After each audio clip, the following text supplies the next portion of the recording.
ગુજરાતમાં ફરી ઠંડીએ જમાવટ કરી 11.6 ડિગ્રીએ પહોંચ્યું તાપમાન।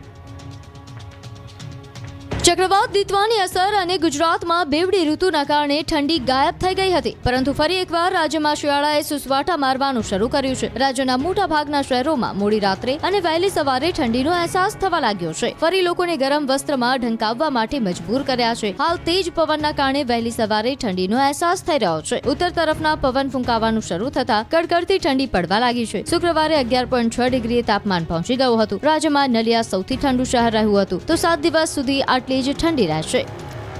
वो मिनिमम जो तापमान है, लघुत्तम तापमान जो है कोई बड़ा बदलाव नहीं रहेगा, लेकिन थोड़ा डिक्रीजिंग ट्रेंड में रहेगा। अहमदाबाद का फोरकास्ट है मेनली क्लियर स्काई रहेगा। लघुत्तम तापमान 17 डिग्री सेंटीग्रेड के आसपास रहने का पूर्वानुमान दिया गया है।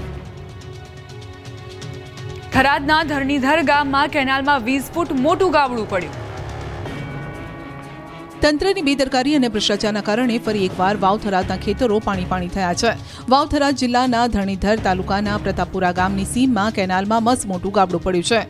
ઈઢાટા ઢીમા ડિસ્ટ્રિક્ટ કેનાલમાં 20 ફૂટ જેટલું મોટું ગાબડું પડ્યું। કેનાલમાં ગાબડું પડતા નજીક આવેલ ખેતરમાં પાણી ફરી વળ્યા। ખેડૂતે કરેલ રવિ પાક પર પાણી ફરી વળતા ખેડૂતને રડવાનો વારો આવ્યો। અગાઉના વરસાદના કારણે તૂટેલ કેનાલનું સમારકામ કરી ફરી નવીન બનાવવામાં આવી હતી। આ કામ પણ લોટ પાણીને લાકડા જેવું જ નીકળ્યું। કેનાલમાં ગોબાચારીનું ગાબડું પડ્યું, જેથી કામગીરી પર સવાલ ઉભો થયો છે। કેનાલ તૂટતા આખરે ખેડૂતોને નુકસાની વેઠવાનો વારો આવ્યો છે।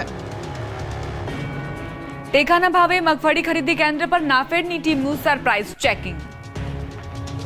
રાજ્યભરમાં ટેકાના ભાવે મગફળીની ખરીદી ચાલી રહી છે, ત્યારે સેન્ટ્રલ ગવર્મેન્ટની નાફેડની ટીમે બનાસકાંઠામાં ધામા નાખ્યા છે। બનાસકાંઠા અને વાવ-થરાદમાં નાફેડની સેન્ટ્રલ ગવર્મેન્ટની ટીમ તપાસ માટે પહોંચી ટેકાના ભાવે ખરીદી કરવામાં આવતી મગફળીના ગોડાઉન, વેરહાઉસ અને સેન્ટરોની મુલાકાત લીધી। ખરીદ સેન્ટરો પર ખરીદીની ગુણવત્તા સહિતની લઈને તપાસ કરવામાં આવી। સાથે ગુજકો માસોની ટીમ દ્વારા ખરીદ સેન્ટરો પર કઈ રીતે કામગીરી થઈ રહી છે તેની તપાસ હાથ ધરાઈ।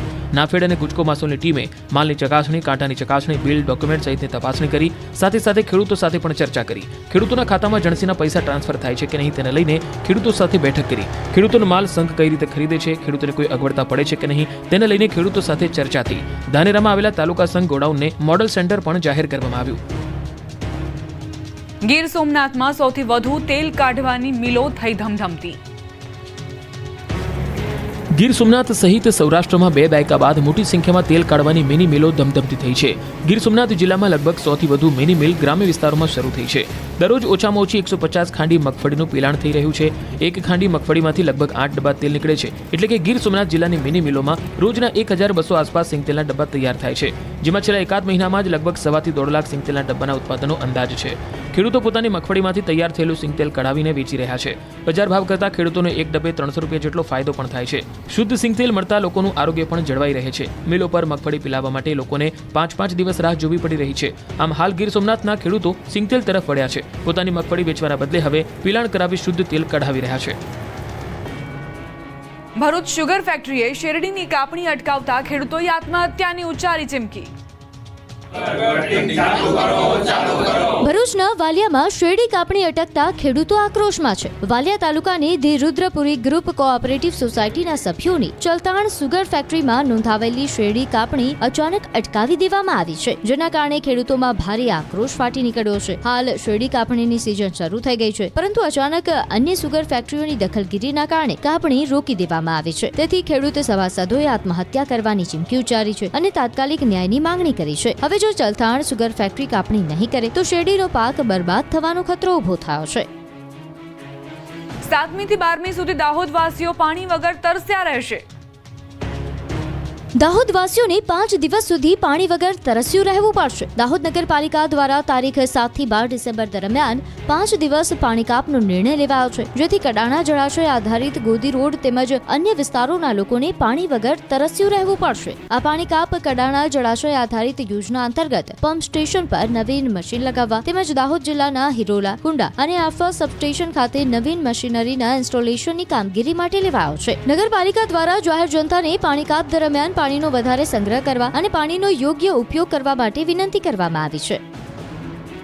ભાવનગરના ભાણગઢ ગામના લોકો નરક જેવી જિંદગી જીવવા મજબૂર। ભાવનગરના ભાલ પંથકમાં ચોમાસાના મહિનાઓ વીત્યા બાદ પણ હજુ સુધી પાણી ઓસર્યા નથી. ભાલ પંથકમાં આવેલું ભાણગઢ ગામ હાલ ગંભીર સમસ્યાનો સામનો કરી રહ્યું છે. ભાણગઢથી પાળિયાદ જવાના માર્ગ પર આવેલો મુખ્ય કોઝવે પાણીના પ્રવાહના કારણે તૂટી ગયો. કોન્ટ્રાક્ટર દ્વારા ગયા વર્ષે કામ શરૂ કરાયું હતું, પરંતુ આજ દિન સુધી પૂરું નથી થયું, જેના કારણે સિહોર, ભાણગઢ, દેવળિયા, પાળિયાદ ગામમાં માવઠાના પાણી ઓસર્યા નથી. ખેડૂતોને ખેતરોમાં જવા, વિદ્યાર્થીઓને શાળાએ જવા સહિત ગામમાં અવરજવર માટે પણ જોખમી રીતે હોડીનો ઉપયોગ કરવો પડે છે. અગાઉ કાળુભાર નદી પર બનાવવામાં આવેલો પુલ માત્ર 1 વર્ષમાં પાણીના પ્રવાહમાં તણાઈ ગયો હતો. માર્ગ અને મકાન પંચાયતના અધિકારીએ દાવો કર્યો છે કે ભાણગઢથી પાળિયાદ વચ્ચે નવો બ્રિજ બનાવવા માટે વર્ક ઓર્ડર આપી દેવાયો છે. હાલના વિસ્તારમાંથી પાણી ઉતરી જશે કે તરત જ બ્રિજ નિર્માણનું કામ શરૂ થશે, જેનાથી ગામ લોકોને હાલાકીમાંથી રાહત મળશે. પરંતુ હાલ તો ભાણગઢ ગામના લોકો નર્ક જેવી જિંદગી જીવી રહ્યા છે. ગુજરાત સહિત દેશભરમાં ઇન્ડિગોની ફ્લાઇટ કેન્સલ થતા હજારો મુસાફરો રખડ્યા.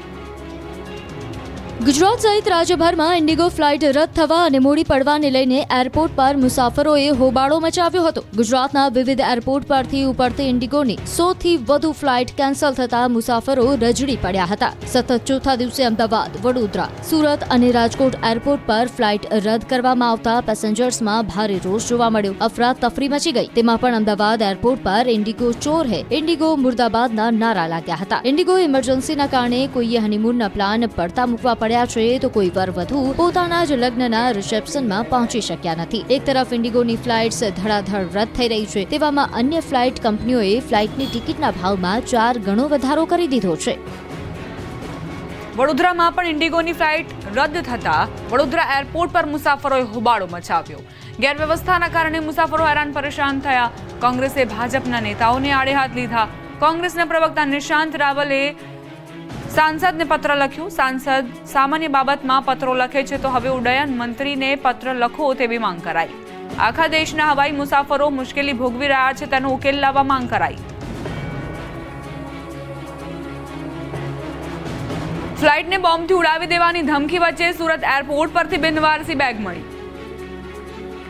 ફ્લાઇટને બોમ્બથી ઉડાવી દેવાની ધમકીઓ વચ્ચે હવે સુરત એરપોર્ટથી બિનવારસી બેગ મળી આવતા તંત્ર દોડતું થઈ ગયું. સુરત એરપોર્ટ પર કોઈ અજાણ્યો વ્યક્તિ બેગ મૂકીને જતો રહ્યો. કલાકો સુધી બેગ એ જ સ્થળે પડી રહી હતી, જેના પર એક મુસાફરનું ધ્યાન જતા CISFને જાણ કરી, જેથી પોલીસ અને CISF જવાનો તુરંત એલર્ટ થઈ ગયા. બેગ જે જગ્યાએ હતી તે જગ્યાને કોર્ડન કરી દેવાઈ હતી. બેગ નજીકથી કોઈને પસાર થવા દેવામાં આવ્યા ન હતા. બોમ્બ સ્કોડને બોલાવી બેગની તપાસ કરવામાં આવી.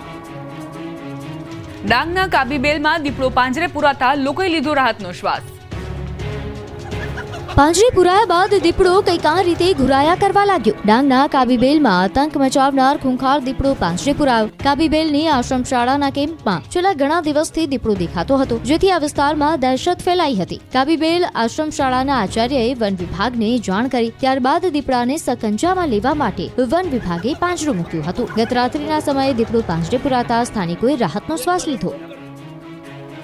સુરતના પલસાણામાં દીપડાના આંટાફેરાથી સ્થાનિકોમાં ભયનો માહોલ. પલસાણાના એના ગામના ગોટિયા ફળિયા ખાતે આવેલા મરઘા ફાર્મ નજીક છેલ્લા ઘણા દિવસોથી એક દીપડી તેના બચ્ચા સાથે શિકારની શોધમાં આવતી હતી, જેના કારણે સ્થાનિકોમાં ભયનો માહોલ વ્યાપ્યો હતો.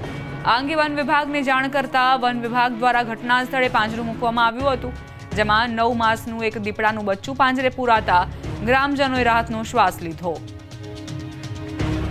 મહેસાણાના વેરાઈ માતાજી મંદિરમાં તસ્કરો ત્રાટક્યા. મહેસાણામાં હવે ભગવાન પણ સુરક્ષિત નથી. વીરતા ગામે વેરાઈ માતાજીના મંદિરમાં 2 તસ્કરો ત્રાટક્યા હતા.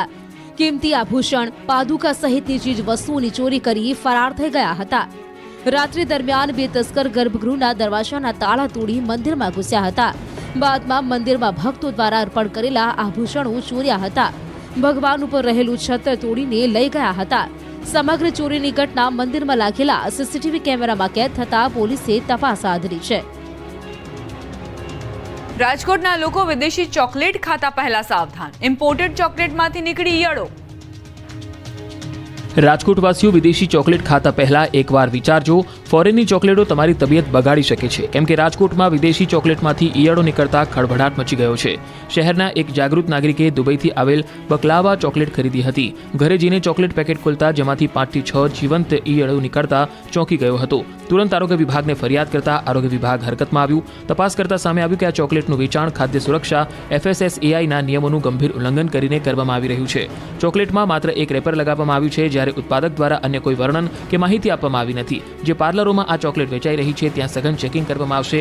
ચોકલેટ વિક્રેતા વિરુદ્ધ કાર્યવાહી કરવામાં આવશે. આ પ્રકારની ચોકલેટ ખાવાથી પેટ, આંતરડાની અને ઝાડા ઉલટી જેવી બીમારી થઈ શકે. ગાંધીનગરના મહાત્મા મંદિર ખાતે નાબાર્ડ દ્વારા અર્થ સમિટ 2025નું આયોજન કરાયું, જેમાં કેન્દ્રીય ગૃહ અને સહકાર મંત્રી અમિત શાહ ઉપસ્થિત રહ્યા. અમિત શાહે ધ અર્થ સમિટ 2025-26નું ઉદ્ઘાટન કર્યું હતું.